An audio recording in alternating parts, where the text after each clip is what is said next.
देखिए, इस वीडियो का मैंने टॉपिक रखा है एसएससी सीजीएल टीयर 1 के लिए मेरी सलाह। अब देखिए, इस वीडियो में हम डिस्कस क्या करेंगे। जैसा कि आपको पता है कि एसएससी सीजीएल 2022 के लिए आपके पास टीयर 1 एग्जाम के लिए बहुत कम समय रह गया है। अब उस कम समय में किस तरीके से चीज़ें आपको अप्लाई करनी है कि जिससे आपका टीयर 1 एग्जाम आसानी से निकल जाए, उसमें कोई प्रॉब्लम नहीं है। क्योंकि जब टीयर 1 आप क्वालिफाई करोगे तभी टीयर 2 के लिए एलिजिबल हो पाओगे। तो सबसे पहला अभी टारगेट क्या होना चाहिए, तो वो उसके बारे में बात करेंगे और कैसे आपको चीज़ें यहाँ अप्लाई करनी है अपनी प्रिपरेशन में। तो उसके बारे में एक एक चीज़ें मैं यहाँ पे डिस्कस करूँगा आपके साथ। और जो आपकी तैयारी चल रही है उसको कंटिन्यू रखना है और इन चीज़ों को इसमें इंक्लूड करना है, तो आपको बेटर रिजल्ट्स मिलेंगे। देखिए यहाँ पे किस तरीके से चीज़ें लिखी हुई हैं। तो अभी सबसे पहले आपको जो टारगेट करना है ना, वो टीयर 1 एग्जाम को ही करना है। टीयर 1 एग्जाम को क्यों करना है? क्योंकि जब यहाँ से कैंडिडेट शॉर्ट लिस्ट होंगे तभी तो आप एलिजिबल हो पाओगे टीयर 2 एग्जाम के लिए। ठीक है, तो जिस टाइप के आपके क्वेश्चन लगा रहे हो, क्वेश्चनों का जो लेवल है, तो वो पूरा फोकस होना चाहिए टीयर 1 एग्जाम को लेकर। तो ये इंपॉर्टेंट है। अब देखिए, टीयर 1 में किस टाइप से आपके क्वेश्चन आते हैं, कौन सा आपके पास इंपॉर्टेंट चीज़ें हैं जो आपको करनी चाहिए, उसके बारे में थोड़ा सा बात कर लेता हूँ मैं। अब देखो, दूसरा पॉइंट मैंने उसी के बारे में लिखा है कि आपको जो क्वेश्चन लगाने वो नए कंसेप्ट के लगाने चाहिए या फिर आपको प्रीवियस ईयर पे क्वेश्चन पे फोकस करना चाहिए। तो एक चीज़ जो इस टाइम पे जो ज़्यादा इंपॉर्टेंट है वो ये है कि आपको प्रीवियस ईयर क्वेश्चन पे ज़्यादा फोकस करना चाहिए, ना कि जो नए टाइप के क्वेश्चन हैं।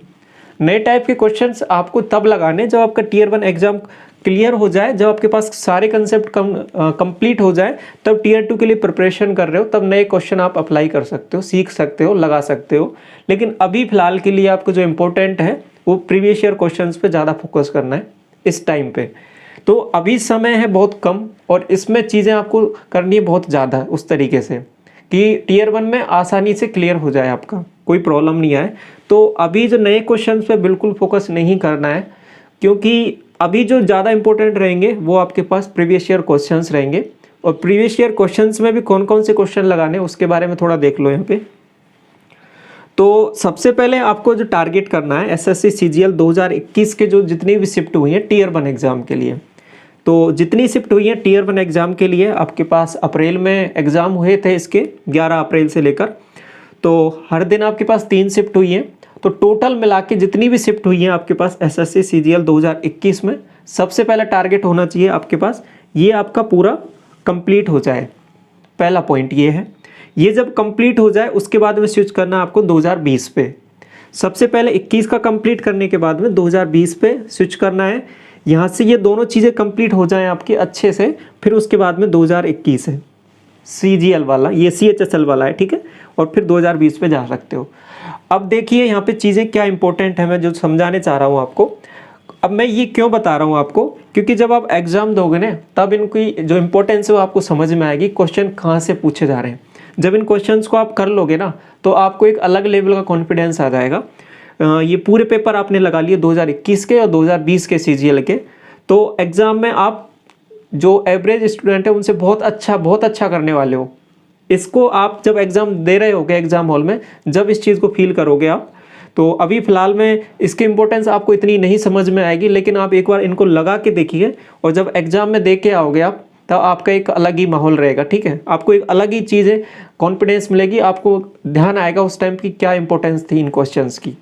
तो सबसे पहले आपको टारगेट होना चाहिए 2021 के पूरे पेपर सीजीएल वाले टीयर 1 वाले नंबर 1, फिर 2020 के पेपर, फिर आपके पास क्योंकि इनमें 3 शिफ्ट है तो काफ़ी क्वेश्चन हो जाते हैं यहाँ पे, तो पहले ये पूरे करने, फिर उसका समय बचता है सीएचएसएल पे शिफ्ट होना है और सीएचएसएल में 2021 करना है पहले, फिर 20 करना है। अब यहाँ पे कौन कौन सी चीज़ें करनी है उसके बारे में भी बात करूँगा मैं, और ये आप लगा लेते हो अच्छी तरीके से, फिर भी आपके पास क्वेश्चन कम पड़ते हैं। तो अभी सिलेक्शन पोस्ट फेज़ 10 हुआ है, ठीक है, अभी रिसेंट में ही हुआ है, उसके ग्रेजुएशन लेवल के आपको पहले लगाने हैं। ग्रेजुएशन लेवल के भी पहले हो जाते हैं, उसके बाद 12th पे जा सकते हो, ठीक है। तो लेकिन पहले आपका टारगेट होना चाहिए ये पूरे कंप्लीट हो जाए, फिर उसके बाद में ये इन क्वेश्चंस को एक बार लगा लो तो 2 बार लगा लो, 2 बार लगा लो, 3 बार लगा लो, जितनी बार लगा लो उतनी बार अच्छा है। अब इनको समझ बोल लो आप, देखो समझ लो, चाहे इनको बार बार करके रट लो, दोनों ही तरीके, किसी तरीके से जो ये क्वेश्चंस यहाँ पे है, ये क्वेश्चन आपको दोबारा कहीं दिखे तो वो क्वेश्चन होने चाहिए। अगर ये हो जा रहे हैं अच्छे से, आपका काम हो जाएगा, आपका टीयर 1 के लिए परेशान होने की बिल्कुल ज़रूरत नहीं है। ये बात समझ में आ रही है। तो इतना हो गया। और साथ में जो अभी रिसेंट में एक एग्ज़ाम हुआ है आपका CGL 2021 का मेंस का, जिसमें 100 क्वेश्चन है पूरे, ठीक है, 1 ही शिफ्ट में हुआ था। तो ये 100 क्वेश्चन भी इंपॉर्टेंट है, इनको भी आप कोशिश करना, ये वाला भी पहले कवर कर लेना। ये हो गया आपका, और ये 100 क्वेश्चन, ये दोनों चीज़ें तो कवर करनी ही है, सबसे नंबर 1 प्रायोरिटी पे ये हो गया। उसके बाद में आपको 2020 पे जाना है, फिर 21 पे, और इस तरीके से चीज़ें चलनी है। तो ये समझ में आया किस तरीके से चलनी है। अब देखो, अब यहाँ पे क्वेश्चंस तो आएंगे आपके पास 100 क्वेश्चन। अब 100 क्वेश्चन में आपके पास हर एक सब्जेक्ट के 25-25 क्वेश्चन है, रीजनिंग के हो गए, मैथ के हो गए, इंग्लिश के हो गए, जीके के हो गए। अब इसमें करना क्या है, इसको किस तरीके से अटेम्प्ट करना है उसको थोड़ा सा समझ लो। यहाँ पे देखो, आपको इसको पूरे को जैसे एग्जाम में होता है मॉक टेस्ट की फॉर्म में ही अटेम्प्ट करना है पूरा। विद इन आपको पूरा टेस्ट सीरीज आपने कोई भी जो ज्वाइन कर रखी है उसमें आपको प्रीवियस ईयर क्वेश्चंस का ये पहले खोलना है 2021 वाला, और उसमें आपका जो 1 घंटा है प्रॉपर बैठना है, जैसे एग्जाम में बैठते हो उसको पूरा उसी तरीके से लगाना है, ठीक है। जो आपकी स्ट्रेटजी वहाँ पे बनाते हो कि पहले आपको मैथ का सेक्शन करना है, या फिर रीजनिंग का करना है, और इंग्लिश का करना है, जीके का करना है, जोन से स्ट्रेटजी आप बनाते हो उस हिसाब से आपको इस पेपर को अटेम्प्ट करना है उसी तरीके से। और उसी आदत को आपको बार बार प्रैक्टिस करते करते करते एग्जाम तक वही चीज़ें रखनी है कंटिन्यू। तो ये डिसाइड कर लो। अगर इसके बारे में मैं एक अलग से वीडियो और बना दूंगा कि कौन सा सेक्शन आपको टेस्ट सीरीज में या फिर एग्जाम में कौन सा पहले अटेम्प्ट करना चाहिए, किस टाइप से टाइमिंग देनी चाहिए, तो इसके बारे में थोड़ा सा अलग किसी वीडियो में और डिस्कस कर लेंगे। तो उसी स्ट्रेटजी को आपको फॉलो करना है। अब अपनी तरफ से भी बना लो कि पहले मुझे मैथ करना है, रीजनिंग करना है, इंग्लिश करना है, जीके करना है, जौन सा है, और उसी स्ट्रेटजी को आप कंटिन्यूस बार बार प्रैक्टिस करो। अगर उसमें कुछ चेंजेस करने हैं तो अभी यहीं पे ही कर लो, ठीक है। मॉक टेस्ट सीरीज के दौरान ही आपको टाइम का कुछ इशू पड़ता है कि इंग्लिश में कम पड़ता है, फिर लास्ट में टाइम कम मिलता है, तो उस चीज़ को अभी से ही यहाँ से आपको सीखना है और उसी को यहीं पे रेक्टिफाई करना, चीज़ों को सुधारना है। तो एग्ज़ाम तक आपको वो चीज़ें परेशान नहीं करेंगी। और एग्ज़ाम में फिर जो यहाँ पे जो आपने अप्रोच लगाई है, पहले कौन सा सेक्शन, उसी को फिर एग्ज़ाम में करना है, तो चीज़ें थोड़ी सी आसान रहेंगी। अब जो मैं यहाँ पे समझा रहा था कि जो ये टेस्ट सीरीज लगाई आपने, जैसे 100 क्वेश्चन लगाए इसके, अब 100 क्वेश्चन में आपको करना क्या, किस तरीके से इसको देखो। जो मैथ्स है और रीजनिंग का जो सेक्शन है इसको तो बढ़िया तरीके से करना है, क्योंकि क्वेश्चन यहाँ पे मैथ्स के और रीजनिंग के ये रिपीट होंगे। यहाँ पे जो इनमें क्वेश्चन पूछे गए हैं उसी पैटर्न पे क्वेश्चन आपके रिपीट होंगे, 2022 में भी आएंगे। ये एसएससी का आपके पास रिपीट होते ही हैं क्वेश्चन। आपको जब इनको लगाओगे बार बार इतनी शिफ्ट में, तो आप इनको यहीं पे पता चल जाएगा। जब 15 से 20 पेपर आपने लगा लिए इसमें, तो आपको नेक्स्ट पेपर लगाओगे तो आपको पता लगने लग जाएगा कि हाँ चीज़ें रिपीट हो रही हैं, किस तरीके से चल रही हैं, तो समझ जाओगे आप ये चीज़ें जो मैं बताना चाह रहा हूँ आपको। और अब यहाँ पे आपने मैथ्स और रीजनिंग के जो रीजनिंग का जो पैटर्न पूछा, जो क्वेश्चन पूछ रहे हैं, उनको अच्छे से समझना है, क्योंकि वही आएंगे।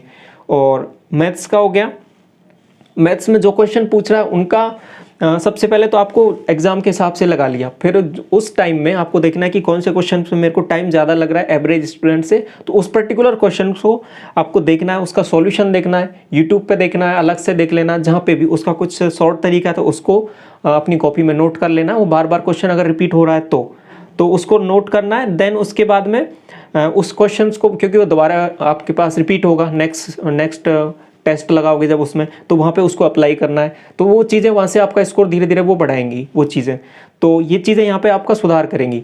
तो इस तरीके से इन दोनों चीज़ों को करना है, ठीक है। और मेन चीज़ इसमें पूरा एनालिसिस तो करना ही है, मैथ का रीजनिंग का तो अच्छे से करना है। भले ही आपका शुरुआत में एक टेस्ट ही लगे पहले दिन से, लेकिन उसके बाद धीरे धीरे आप जब क्वेश्चंस बार बार रिपीट होने लग जाएंगे, 2 टेस्ट भी लगाने लग जाओगे, 3 भी लगाने लग जाओगे एग्जाम तक। तो अभी फिलहाल में एक को टारगेट करना है और अच्छे से इनका एनालिसिस करना है दोनों का। जो क्वेश्चन छूट रहे हैं उनको नोट डाउन करना है, अच्छे से करना है, बार बार करना है, शुरू में टाइम देना है, जिससे वो क्वेश्चन अगर दोबारा दिखे तो वो विद इन टाइम में हो जाए। ऐसा नहीं कि उसमें 3 मिनट लग रहा है, 4 मिनट लग रहा है, ऐसा नहीं, ठीक है। तो ये चीज़ समझ में आ गई, मैथ्स और रीजनिंग को तो करना ही है। उसके साथ साथ इंग्लिश में आप क्या देख सकते हो, वोकैब देख सकते हो, और किस टाइप से क्वेश्चंस पूछ रहा है, ठीक है, कौन से कितने क्वेश्चन किसके पूछ रहा है, तो उसका देख सकते हो। मेन इंपॉर्टेंट यहाँ पे वोकैब देखनी है आपको। और जीके के लिए केवल जो क्वेश्चन है उनका रीडिंग कर लेना है आपको, ठीक है, क्योंकि जीके के जो क्वेश्चन है वो कुछ अलग ही पूछता है इस बार, तो उसमें केवल रीड कर लेना है आपको। और जो करंट अफेयर्स पुराने हैं उनको तो ध्यान देना नहीं है, जैसे 2021 में 2020 में जो करंट अफेयर्स के क्वेश्चन पूछे गए उनको तो वैसे ही देख लो, बाकी करंट अफेयर्स तो इस बार का ही आएगा, तो उनको ज़्यादा ध्यान नहीं देना। लेकिन जो बेसिक क्वेश्चन हैं आपके पुराने हिस्ट्री के हो गए, पॉलिटिकल, उनको एक बार रीड करके वैसे ही देख लो। तो इस तरीके से ये चारों चीज़ों को करना है आपको। बाकी अलग से जो आपकी तैयारी चल रही है उसको कंटिन्यू रखना है। साथ में एक चीज़ जो मैं यहाँ पे बोल रहा था, एक टेस्ट सीरीज आपको इसमें इन्वॉल्व करनी है, डेली बेसिस पे आपको लगाना ही है। अब देखो पढ़ाई के साथ साथ अब टेस्ट सीरीज है ज़रूरी है, मॉक टेस्ट है ज़रूरी। अब ये मैंने क्यों लिखा है, अब देखो यहाँ से आप पढ़ाई तो कर लोगे, जितने आपके जो कंसेप्ट चल रहे हैं और मैथ्स के हो गए, रीजनिंग के हो गए, वो सब चीज़ें, लेकिन उन चीज़ों को करने के बाद में उनको अप्लाई कैसे करना है, एग्जाम में कैसे करना है, तो वो चीज़ आप यहाँ पे ये मॉक टेस्ट से ही सीख पाओगे। और मॉक टेस्ट में भी प्रीवियस ईयर के ही मॉक टेस्ट आपको पहले लगाने हैं। इंपॉर्टेंस मैंने आपको यहाँ पे पहले ही बता दिया कि प्रीवियस ईयर का कितना इंपॉर्टेंस है, तो पहले मॉक टेस्ट भी लगाने और प्रीवियस ईयर के लगाने। बीच बीच में 7-8 दिन के बाद में वीक में एक बार कोई नया मॉक टेस्ट आप लगाना चाहो तो लगा सकते हो, लेकिन ज़्यादा फोकस आपको करना है प्रीवियस ईयर वाले पे, प्रीवियस वाले ही ज़्यादा लगाने हैं आपको।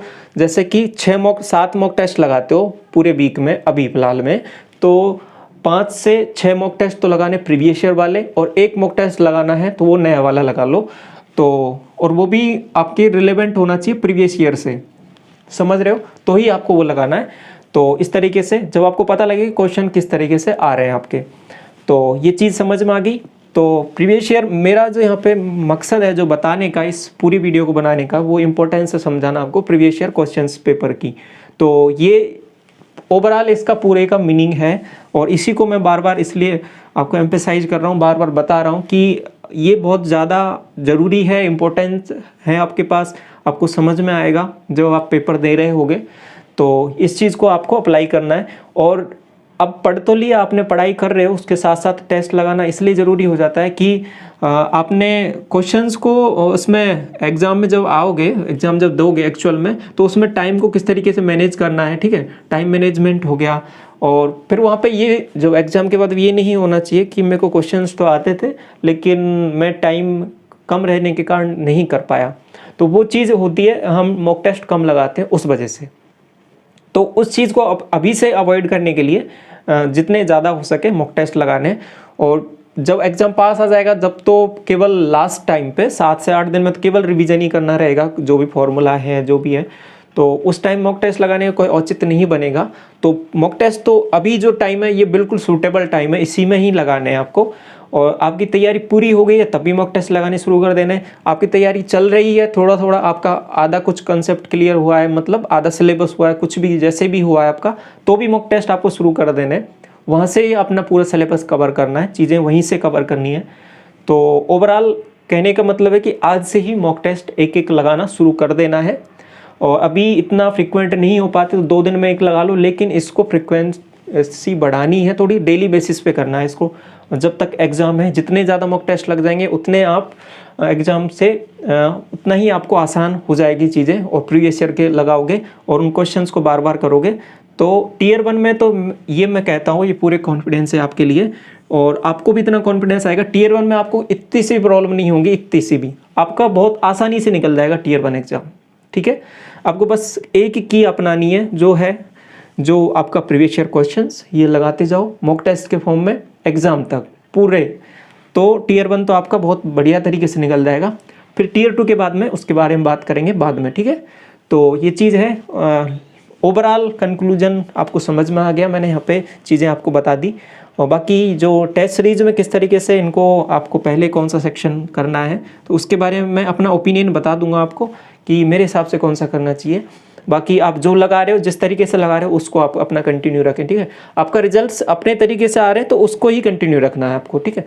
और उसमें कुछ आपको लगता है कि बदलाव की ज़रूरत है कुछ, तो आप मैं जो तरीका बताऊंगा उसको भी आप अप्लाई करके देखना, उससे आपको पॉजिटिव रिजल्ट मिलते हैं तो डेफिनेटली उसको अप्लाई करना और मिलेंगे आपको रिजल्ट, क्योंकि मैं वो चीज़ें आपको कुछ अपने अनुभव से ही बताऊंगा, ठीक है, शेयर करूंगा। तो ये आ गया समझ में आपको। तो आई होप चीज़ें यहाँ पे क्लियर हैं आपको। तो इस वीडियो को यहीं तक रखते हैं। Thank you so much.